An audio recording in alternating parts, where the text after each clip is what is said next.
Hi friends, ఈ వీడియోలో IPL action తర్వాత ముంబై ఇండియన్స్ స్క్వాడ్ ఎలా ఉంది, ఆ స్క్వాడ్ నుంచి ఒక ప్లేయింగ్ 11 తయారు చేస్తే ఎలా ఉండబోతుంది అన్న దాని మీద మనం ఈ వీడియోలో డిస్కస్ చేద్దాం.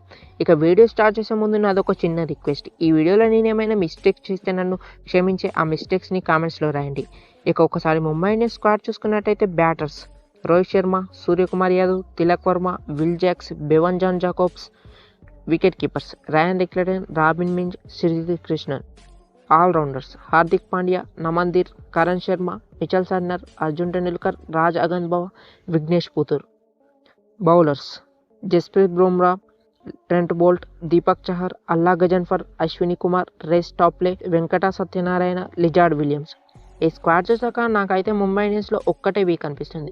ముంబై వాళ్ళు ఆక్షన్లో బుమ్రాకి తోడుగా ఒక డెత్ బౌలర్ని కొంటే బాగుండు, కానీ అది చేయలేదు. అయినప్పటికీ హార్దిక్ పాండ్యా తనని బుమ్రాతో పాటుగా డెత్ ఓవర్స్లో ఇంట్రడ్యూస్ చేసుకోవాలి. హార్దిక్ ప్రీవియస్గా ఎంఐకి ఆడినప్పుడు డెత్ ఓవర్స్లోనే బౌలింగ్ చేసేవాడు. ఎనీవే బుమ్రా డెత్ ఓవర్స్ అయితే ఎంఐకి చాలా కీలకంగా మారబోతున్నాయి. యాక్షన్లో అయితే ముంబై వాళ్ళు మొత్తం 23 ప్లేయర్స్తో కూడిన ఒక సాలిడ్ స్క్వాడ్ని బిల్డ్ చేశారు.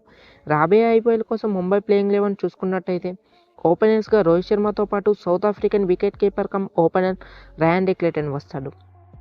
రయాన్ రిక్లెటన్ అయితే ప్రీవియస్గా ఎస్ఏ టీ20లో ఎంఐ కెప్టెన్కి ఆడాడు. అందులో బాగానే పర్ఫామ్ చేశాడు. మెయిన్లీ అతని స్ట్రైక్ రేట్ 150కి పైగా ఉంది. ఇక ముంబైకి బెస్ట్ విషయం ఏంటంటే రోహిత్ మరియు రిక్లెటన్ డిఫరెంట్ కైండ్ ఆఫ్ బ్యాట్స్మెన్. ఒకరు లెఫ్ట్ హ్యాండర్ అయితే ఒకరు రైట్ హ్యాండర్. ఇక ఆ తర్వాత నెంబర్ 3లో తిలక్ వర్మ బ్యాటింగ్కి వస్తాడు. యాక్చువల్గా తిలక్ అయితే నెంబర్ 4లో బ్యాటింగ్కి వస్తాడు. నెంబర్ 3లో సూర్య బ్యాటింగ్కి వస్తాడు. కానీ మొన్న జరిగిన సౌత్ ఆఫ్రికా సిరీస్లో చూసాం, నెంబర్ 3 పొజిషన్లో Tilak back to back 100 score చేశాడు. ఇక పొజిషన్లో తిలక్ బాగా సెట్ అయ్యాడు. తిలక్ ఇన్నింగ్స్ని కూడా గైడ్ చేయగలడు. సింపుల్గా చెప్పాలంటే తిలక్ టీంకి ఎలా కావాలంటే అలా ఆడగలడు. సూర్య కూడా ఆడగలడు. తిలక్ అయితే నెంబర్ 3లో బాగా సూట్ అవుతాడు. ఇక నెంబర్ 5లో విల్ జాక్స్ వస్తాడు. విల్ జాక్స్ అయితే ఒక టాప్ ఆర్డర్ బ్యాటర్, కానీ అతని టీం కోసం అవుట్ ఆఫ్ పొజిషన్లో బ్యాటింగ్ చేయాల్సి వస్తుంది.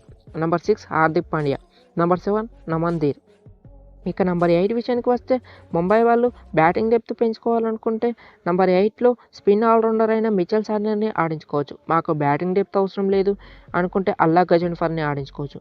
ఇక ఆ తర్వాత నెంబర్ 9లో దీపక్ చహర్, నెంబర్ 10లో ట్రెంట్ బోల్ట్, నెంబర్ 11లో బుమ్రా వస్తారు.